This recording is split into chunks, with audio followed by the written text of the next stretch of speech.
I am Sherae Lascelles. I use they, them pronouns, and I am currently a candidate for the House of Representatives for Washington State, 43rd Legislative District, Position 2. Could you tell us a little bit about that district? Well, it goes all the way up to 85th, and it includes like Greenwood, Green Lake, U District, down to Finning Ridge, through Capitol Hill, and then a small sliver down to the waterfront in downtown. And what made you decide to run for office? Well, honestly, after running for the District 4 interim vacancy last year, after a community member asked me to do that, the day of the vote, when I did not receive it, but I had a decent showing, someone asked me, "Have you ever thought about running against Frank Chop?" And I answered, "No, but I am now." And so I explored that. And after getting acquainted with some of the record and realizing that I had never really been able to get FaceTime with him, even after that decent showing, even going down to Olympia and not being able to catch him in his office, there was a feeling. I had a feeling, and so I pursued it more seriously after that. So what are some of the biggest issues in your district that you think can be addressed at the state level? Oh, so interestingly enough, since the 43rd is, wholly within the city of Seattle, and it's one of only 2 districts that are in that position, the same issues that we all heard from 72 candidates at the city level last year are the same things that the 43rd needs to deal with. And a lot of the barriers are that different jurisdictions, municipally, county, or state, have different purview. And a lot of what we're experiencing here in Seattle, especially around affordability and being able to stay in place, and the calls for need for rent control, it's also something that's actually controlled at the state level. And no matter if there's a political will to do it here in the city, if we don't have someone that 100% is in line with our needs representing this district, a lot of the work that's being done on the ground at the municipal and county level can't get done. And that became abundantly clear last year when I was working on a lot of different things at 3 levels. And it was very frustrating to know that if we had the ear of our council members, but not the ear of our state reps, then we wouldn't really be able to get any of the things that we need desperately done. That's essentially why I thought it was necessary. And what kind of experience would you be bringing to this job? The fact that I still exist beyond all odds. So I can't say that I have a piece of paper that says I can do this job. And ironically, a lot of people that are in the job already have papers in different curriculums, not policy. But I have figured out how to navigate the systems in order to advocate for myself and my community and actually affect policy. And that starts all the way back from when I was in school, like primary, like before college, and not really understanding that there were laws that policed my body that I couldn't actually affect, like the Becca bill and how it relates to truancy and people that are having hard times with attending school for, whatever reason. And that it literally was a crime that could put you in cuffs. And that was really confusing to me. And that's kind of where I started with it doesn't make any sense to me. So I need to figure out why it made sense to somebody else. And that's never really gone away in my pursuit for knowledge. I still ask why a lot when things happen to me. And sometimes I feel alone, but I realize I can ask different questions and realize that it feels micro, but it's very macro. And I'm not the only one that's experienced those why moments. And the more whys I ask and the more answers I find, the more I come to realize that the whole system is not actually as difficult as people say it is. It's as difficult as we make it. And it was intentional to make it inaccessible to the people impacted by it. And that's very disturbing considering what we were taught growing up about the system and the representative democracy we live in. I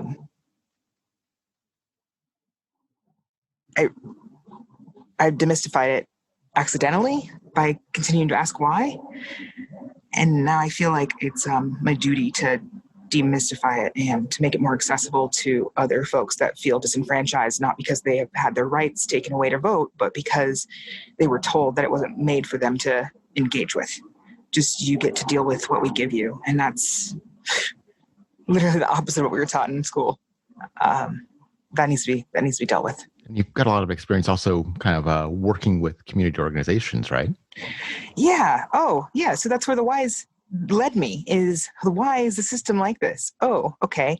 System's like this because no one's ever done X, Y, and Z to change it. Okay, well, let's try the X, Y, and Z to change it. And the X, Y, and Z was creating an advocacy org that really focused on the impacts of the criminalization system and the lack of resources and services for sex workers and drug users, especially cutie POC and cutie BIPOC folks.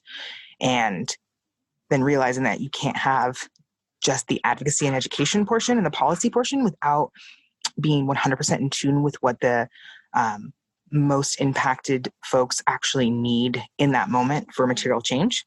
So that is also what brought me to creating Greenlight Project. We can't advocate for a community, even if we come from it and have elevated ourselves out of it by circumstance or by luck, without being directly in relationship with communities still experiencing it, because things change so quickly. So we had to create a direct service harm reduction org that kept us up to date with what was happening to the most impacted folks on a daily basis in order to inform our decisions around what we advocate for, what we realize there are shortfalls in our educational system, and what we realize could be places to change legislation to improve their safety and health.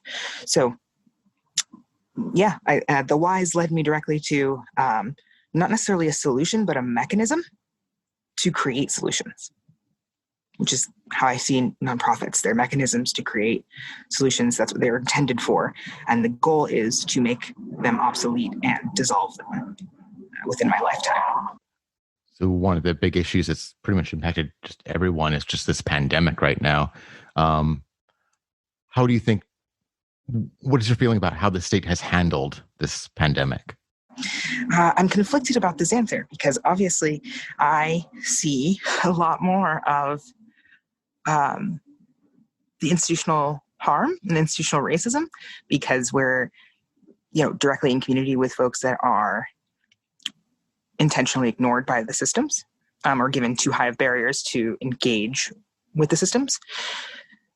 So when I say that they probably did the best they could, I mean that, but it's not a positive. Community organizations and individuals, neighbors, families, chosen families, were able to do more when COVID hit with very little resources and experience in creating mutual aid networks without even knowing the language to describe their mutual aid networks, then the state was able to provide in support and services. And that's unacceptable. I'm not saying that every government should run like a nonprofit. I don't think nonprofits should exist or run the way they do. What I am saying is, how is it that individuals without pieces of paper to say that they can do the things that they have done a better job at protecting and ensuring the safety and security and health of their communities than the people sworn to do those jobs? That means that there needs to be a culture shift and institutional shift. They don't need to just co-opt our work and start using the language. They need to actually change the systems to make them more accessible and take the lead of the communities that were able to react. The really big issue right now that's impacting the entire nation, the world, but is the issues of racial justice and police violence. Do you have any ideas about how that can be addressed at the state level? Yeah. So I am actually a member of Decriminalize Seattle and working on the Defund SPD campaign and trying to create the programming and, do as much education as possible on how it can look and how organizations that already exist can plug into that. It's scalable. Removing, budget money from the SPD is one step towards reimagining the world with less carceral or punitive systems. And it can be scaled to the county and then to the state, especially since the state is the one who has the purse strings for the Department of Corrections. And essentially we're spending literally like $156,000 per individual that's incarcerated currently in this state. And that's, when you think about it, it's a pretty good entry-level, mid-range salary for a developer at Amazon. And, almost twice as much as a municipally employed social worker. That says a lot about how we feel about money and punishing people, and that it's more important to punish them than it is to help them. And the legislature has the opportunity to also divest from the DOC and invest in larger community programs and networks across the entire state and not just in each municipality individually. I would really like to do some education at that level and see if we can come to a consensus on why this is going to be valuable for everyone. It doesn't just help Black and brown folks. It will help everyone to not have to live under that system anymore and get access to things when they need them. Why do you think the system is so focused on that idea of punishing people instead of maybe the alternatives? There's not really a good answer other than it was built to be that way.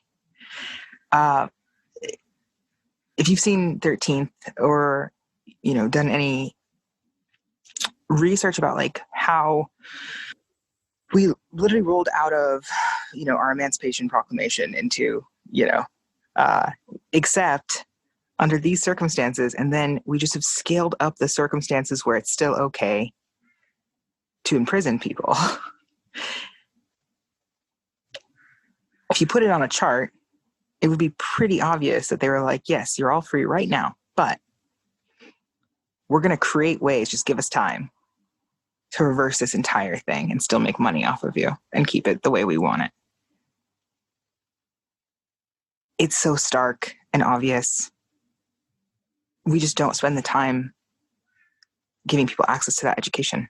And we really need to put some more energy into that. And I feel like we'd all come to a consensus that even if we can't decide together to get rid of it altogether, we can all say that how we're using it is just not working. And why not try a different way? If we're wrong, we'll talk about it. But what if we're right and it's better for everyone? So if elected, what would be your legislative priorities?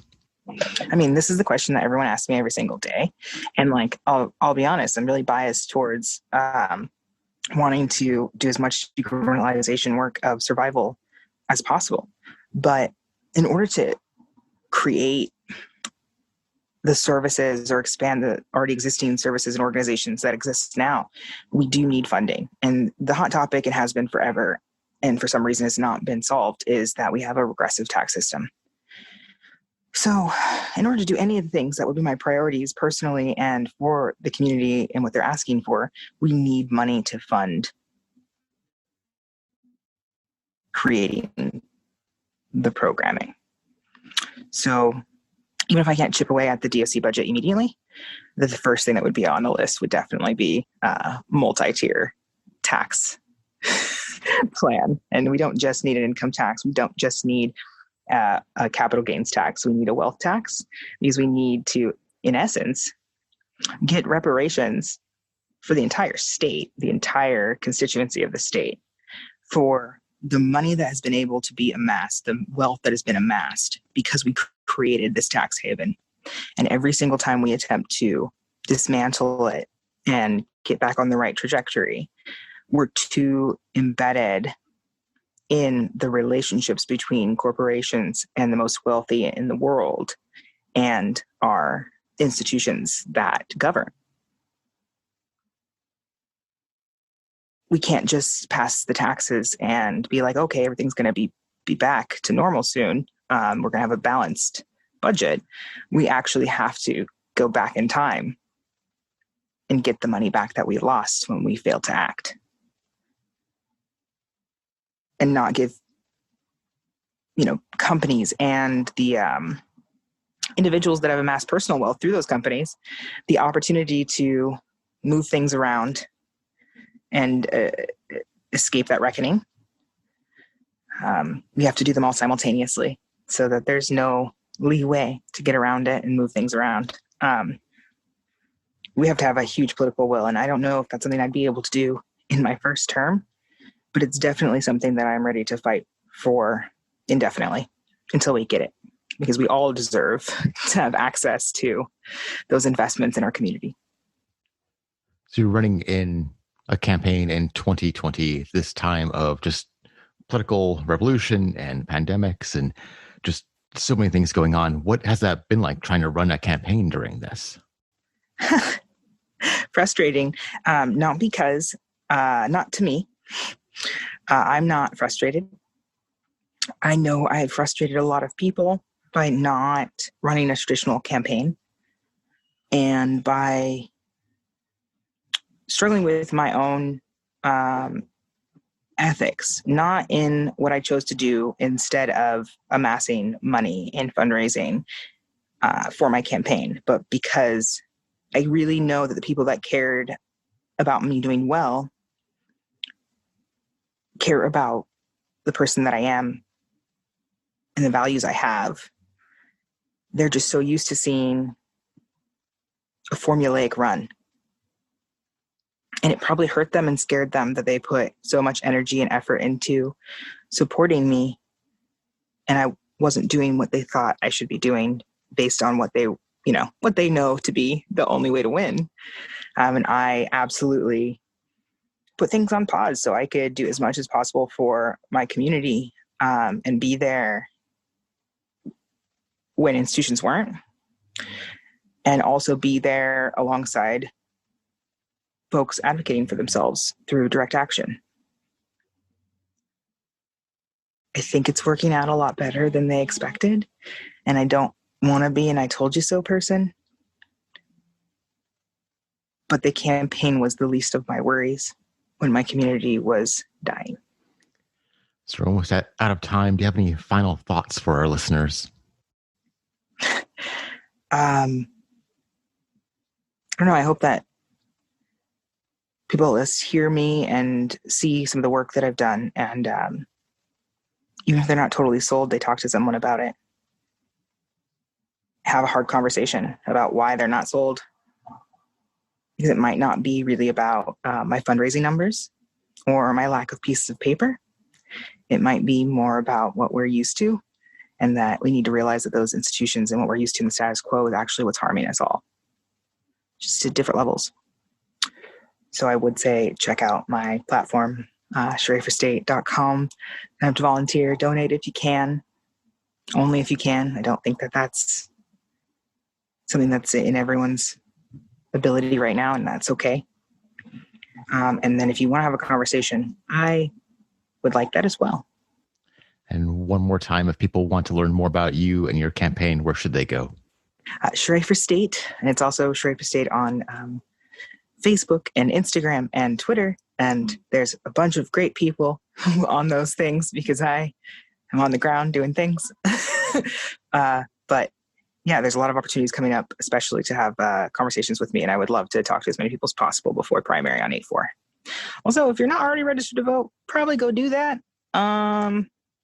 And no matter what, just show up to vote on 8-4 unless you have extenuating circumstances that are more important. Well, thank you so much for your time and good luck on your campaign. Thank you so much for your time, and thank you for having me. You've been listening to Talk to Seattle, and I've been your host, Jason Rigdon. If you liked this episode, would you please share it on social media? Most podcast clients have a little share button. Click that and tell people why they should listen. If you want to support Talk to Seattle, would you please give the show a rating and review on iTunes? It really helps new people discover the show, and it makes me happy. Follow Talk to Seattle on Twitter at Talk2Seattle, and email any questions, comments, or suggestions to jasonrigdon@gmail.com. Thank you so much for listening.